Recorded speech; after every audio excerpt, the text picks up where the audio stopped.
She was still holding my phone when I walked back into the kitchen, not glancing at it, not caught mid-scroll like it was an accident, holding it, thumb moving, reading like she had every right to be there.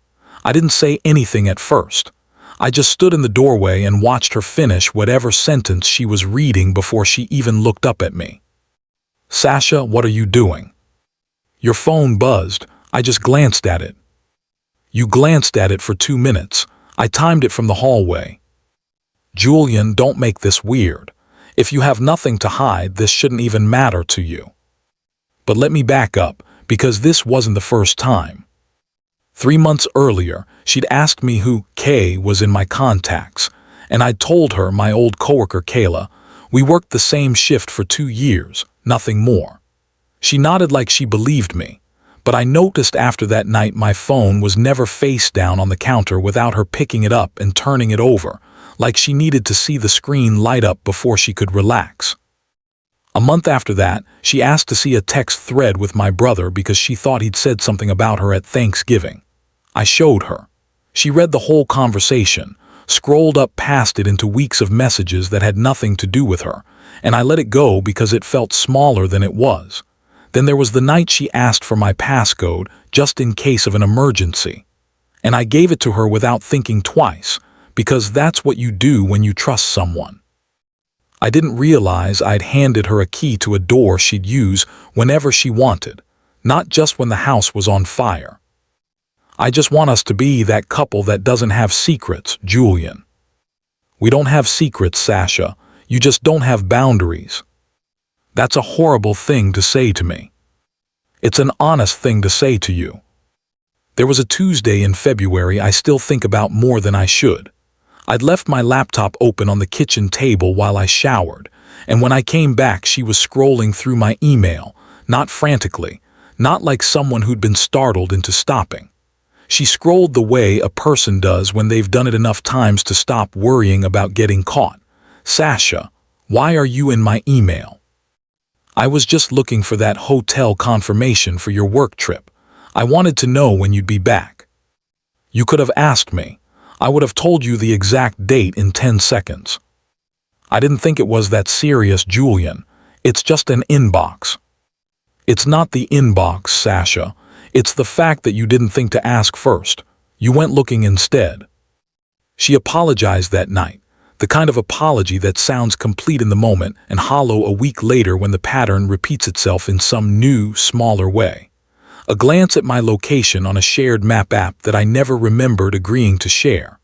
A comment about a name that came up on my lock screen notification, asked so casually I almost missed that it was a question at all. Each one small enough on its own to swallow. All of them together were the whole story, if I'd been willing to read it that way at the time. There was one more, closer to the end, that I didn't think much of when it happened. My best friend from college was visiting, and Sasha spent most of dinner asking him small, pointed questions about who I used to date before her, who I still kept in touch with, whether any of them had ever come back around. He laughed it off at the time, told me afterward it felt less like conversation and more like an interview she'd prepared for. I told him that was just Sasha being thorough. I didn't have another word for it yet. I wasn't, not yet. Now here we were, 3 months later, and she was standing in my kitchen holding my phone like it was hers to hold. "Give me the phone, Sasha." "Why does it matter so much? I didn't find anything. I wasn't looking for anything. I was just checking." "Checking what exactly? Checking to see if I'm hiding something, or checking to see if you can still get away with this? Don't twist it into something ugly. I love you. I just like knowing what's going on in your life." "You already know what's going on in my life. I tell you, every day. You don't need to read it to confirm it." Maybe I need to see it for myself sometimes. Words can be edited before they're said out loud. A phone doesn't lie.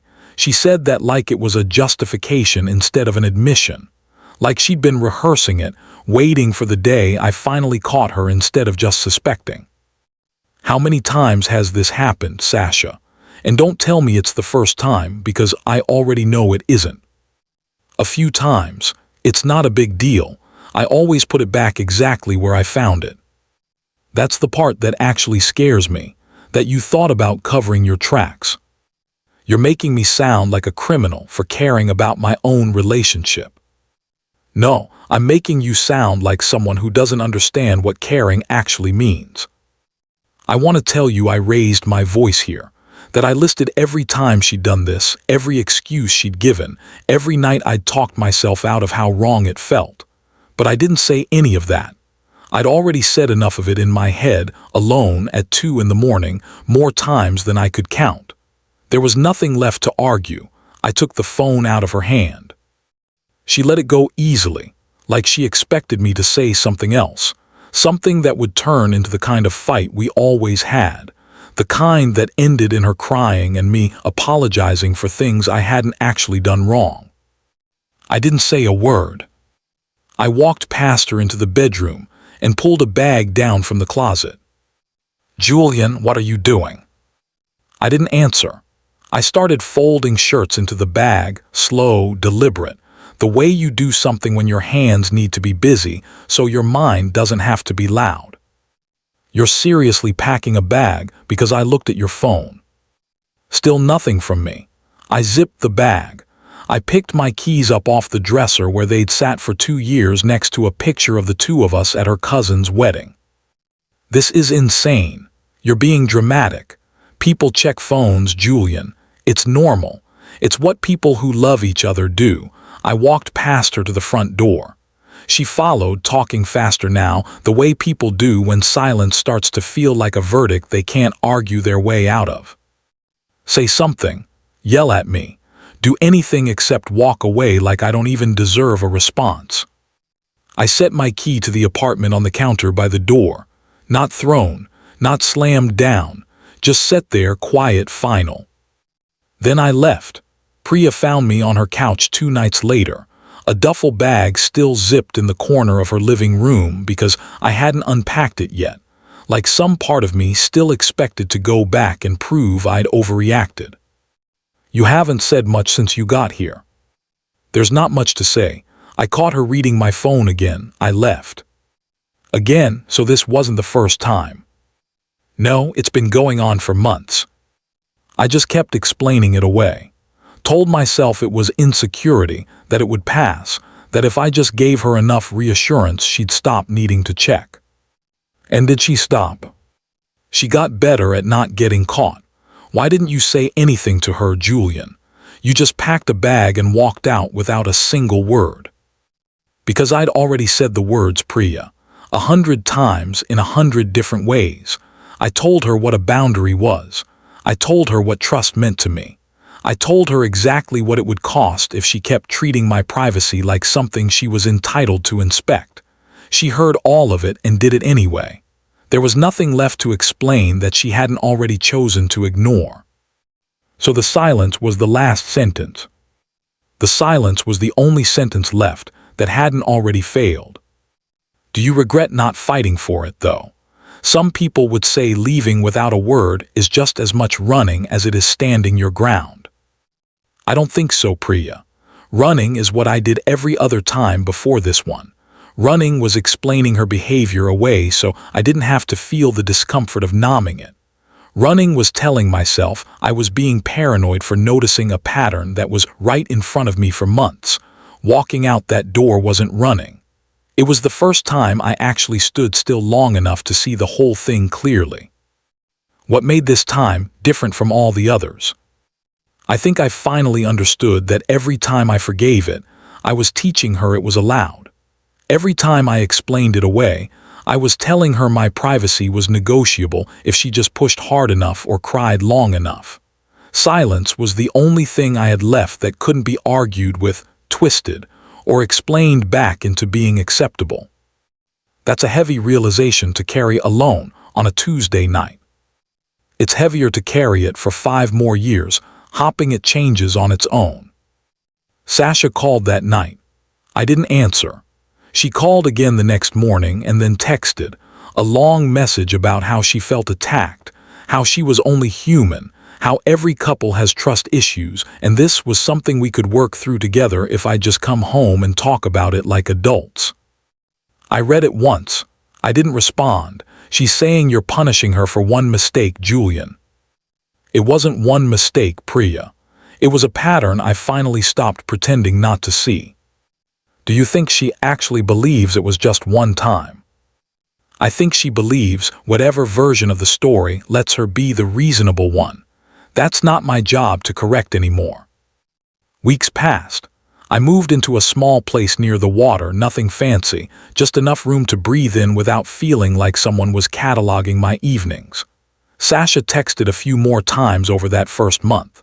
Long messages at first, apologies wrapped around justifications, then shorter ones, then nothing at all. I didn't see any of what came next. Priya told me most of it later, secondhand, the way these things usually reach you. Dana, he just left. Didn't yell, didn't argue, just packed a bag and set his key on the counter like I was a lease he was breaking. Sasha, you were reading his phone. What did you expect him to do? Thank you for it. I expected him to talk to me, to at least give me the chance to explain myself before he decided I wasn't worth the conversation. You had months of chances from what you've told me. The email thing, the location thing, the passcode. He gave you plenty of conversations. You just didn't like where they were heading. Whose side are you even on right now? I'm on the side of you actually hearing this before it happens again with someone else. I just don't understand why checking is such a crime. My mother did it with my father their whole marriage. It's what you do when you love someone. Your parents also fought about it every year until they didn't fight about anything at all, Sasha. Is that really the model you want to keep? So I'm just supposed to sit there and never wonder what's going on. You're supposed to ask instead of investigate. There's a difference between wondering and reading someone's private messages while they're in the shower. It wasn't like that every time. It was like that enough times that a good man packed a bag over it instead of raising his voice. That should tell you something a lot louder than any argument would have. Sasha didn't call after that conversation, Priya told me. She went quiet for a while, the way people do when a truth finally lands somewhere it can't be talked back out of. 6 months later, Priya mentioned she'd run into Sasha at a mutual friend's birthday. She asked about you. What did you tell her? I told her you were doing well. She asked if you were seeing anyone. Are you seeing anyone, Julian? Her name is Myril. We've been together 4 months. Does she check your phone? She's never touched it, not once. She doesn't need to, and honestly, I don't think it would occur to her. How's that different if you don't mind me asking? What does she do that Sasha didn't? She asks me things out loud instead of looking for the answer in secret. If she's curious who texted, she asks who texted. If something feels off, she tells me it feels off, and we talk about it like two people who trust each other enough to just say the thing. She's never once made me feel like I needed to earn access to my own privacy. That sounds almost too simple. It is simple. That's what nobody tells you. Trust isn't complicated when both people actually have it. It only gets complicated when one person is trying to manufacture proof instead of asking for the truth. I remember the first week Myril and I were together. My phone lit up on the table between us at dinner. A message from a client, nothing interesting, just work. She didn't glance at it, didn't turn it face down out of some performance of restraint. She just kept talking about the movie we were about to see. Like the screen lighting up meant nothing at all, because it genuinely meant nothing at all to her. Doesn't it bother you not knowing what that was, Myril? Should it? If it's important, you'll tell me. If it's not, I don't need to know it exists. Sasha would have asked who it was before the screen went dark. Then Sasha was looking for a reason to worry. I'd rather spend that energy actually enjoying dinner with you. That's not something I ever had to think about before. Someone just letting a moment pass without needing to account for it. I'm not interested in accounting for your evenings, Julian. I'm interested in being in them. I didn't realize how much weight I'd been carrying until I met someone who simply refused to hand me any more of it. A year after I left, I ran into Sasha at a coffee shop 2 blocks from my old apartment. She looked tired in a way I hadn't seen on her before, the kind of tired that comes from carrying something you can't quite name. "Julian, hi, it's been a while." "It has, you look good, really good actually." "Thank you." "How have you been, honestly?" "Not great, I've had a hard year. I think about that night a lot, I do too sometimes. I never got to explain myself properly. You just left. No fight, no yelling, nothing. I kept waiting for you to come back so we could actually talk about it, and you never did." "There wasn't anything left to talk about, Sasha. I'd already told you everything I needed to say months before that night. You just weren't listening at the time. Walking away wasn't me refusing to talk. It was me finally believing what you'd shown me instead of what you kept telling me. I've been seeing someone new, Marcus. He says I ask too many questions, that I hover over his phone sometimes without meaning to. What did you tell him?" "I told him it wasn't a big deal, that I just like knowing what's going on." "How does he respond to that?" "Not well lately." "Sasha, I'm not going to sit here and tell you what to do with your relationship. But I will tell you the same thing I wish someone had told me before I handed over a passcode like it was proof of love instead of just a set of numbers. If you find yourself needing to read someone's messages to feel secure, the problem was never the messages. Then what was it? It was never learning how to just ask. She didn't say anything for a moment. She turned her coffee cup slowly on the table, the way people do when they're looking for something to hold on to that isn't the conversation itself. "Do you think I'll ever change that?" "I hope so, honestly. Not for me, for whoever you're with next. Because a relationship where someone has to sneak a look to feel safe was never actually safe to begin with. It was just quiet until it wasn't. I never thought of it that way. Most people don't. Until they're standing on the other side of the door someone finally decided not to walk back through. I finished my coffee and stood to leave. She reached out, not to grab my arm, just a small gesture, like she wanted the conversation to last a few more seconds than it was going to. "For what it's worth, Julian, I really am sorry. Not the version of sorry I gave you that night. The real one. The one I didn't understand I owed you until long after you were gone. I believe you, Sasha. I hope you find a way to trust someone without needing to check. It's a better way to live than you think." I walked out into the afternoon light, and for the first time since that night in the kitchen, I didn't feel the old ache of unfinished business trailing behind me. Just the quiet, ordinary relief of a door that had already closed on its own, months ago, the moment I set my key on the counter instead of my voice on the fight. Myrill was waiting for me outside, leaning against the car, scrolling through nothing in particular on her own phone. She didn't ask who I'd been talking to. She didn't glance past me toward the coffee shop to see who I'd left inside. She just smiled when she saw me and held the door open. "Everything okay?" "Yeah, ran into someone from a long time ago. It was fine. Good, actually." "Good, you hungry? I was thinking we could just walk for a while first." That was it. No follow-up questions about who, no request for the full transcript of the conversation, no need to see it confirmed on a screen somewhere later. Just the offer of a walk, and the quiet assumption that whatever I hadn't said wasn't hers to go looking for. I used to think a relationship without checking was a relationship without care. I know now it's the opposite.